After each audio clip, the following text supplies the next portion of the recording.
عنوان: आहट अलमारी का राज। छोटे से गांव बिस्म अल्लाहपुर में एक पुरानी हवेली थी जिसे लोग अलमारी वाला मकान कहते थे। ये मकान बरसों से खाली पड़ा था और उसकी हालत बहुत खराब हो चुकी थी। गांव वाले कहते थे कि इस मकान में कुछ अजीब और खौफनाक है। बचपन से ही बच्चे इस हवेली के पास से गुजरते हुए डरते थे और बड़ों ने भी इस मकान के बारे में खौफनाक कहानियां सुनाई थीं।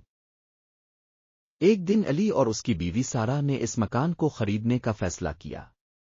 वो एक नए आगाज के लिए पुरजोश थे और उन्होंने उन कहानियों को नजरअंदाज कर दिया जो लोगों ने अलमारी वाले मकान के बारे में सुनाई थीं।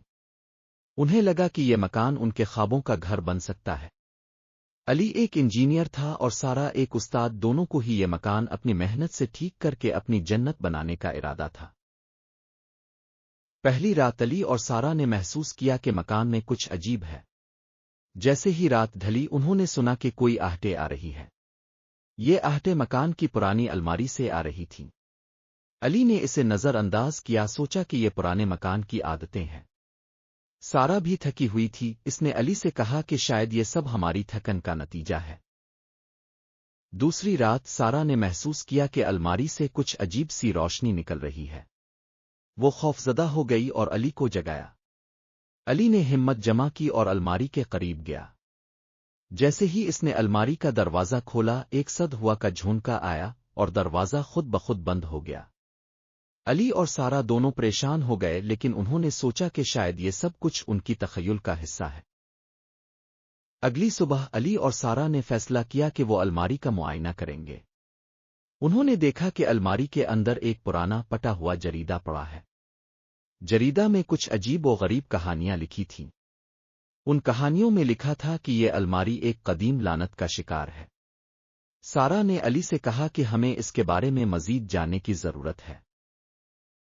जरीदा के मुताले से अली और सारा को पता चला कि अलमारी में बंद रूहें हैं जो रात को निकलती है। इन रूहों को आजाद करने के लिए एक खास रस्म की जरूरत थी। अली और सारा ने फैसला किया कि वो इस रस्म को अंजाम देंगे ताकि मकान में अमन और सुकून वापस आ सके। उन्होंने गांव के बुजुर्गों से मशवरा किया और रस्म के बारे में मजीद मालूमात हासिल की। एक रात अली और सारा ने जरीदा में लिखी रस्म को अंजाम देने का फैसला किया। उन्होंने दिए जलाए और जरीदा में लिखी दुआएं पढ़नी शुरू की। जैसे ही वो दुआ पढ़ने लगे, अलमारी से खौफनाक आवाजें आने लगें। अली ने अपने दिल को मजबूत किया और दुआएं पढ़ने लगा, जबकि सारा ने दिए को मजबूती से पकड़ रखा था। दुआएं पढ़ते हुए अली और सारा ने देखा कि अलमारी से धुआं निकलने लगा। उन्होंने हिम्मत नहीं हारी और दुआएं जारी रखीं।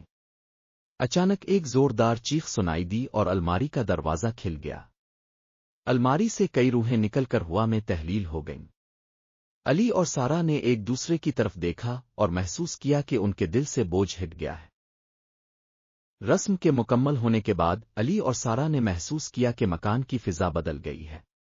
वो सर्दी और खौफ की बजाय गर्मी और सुकून महसूस करने लगे। उन्हें यकीन हो गया कि उन्होंने अलमारी की लानत को खत्म कर दिया है। दोनों ने शुक्राने के नफल अदा किए और खुशी खुशी जिंदगी गुजारने लगे।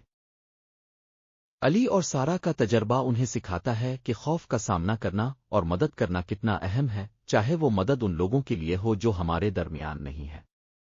उन्होंने जाना कि कभी कभी माजी का सामना करना और इसे समझना जरूरी होता है ताकि हम आगे बढ़ सकें।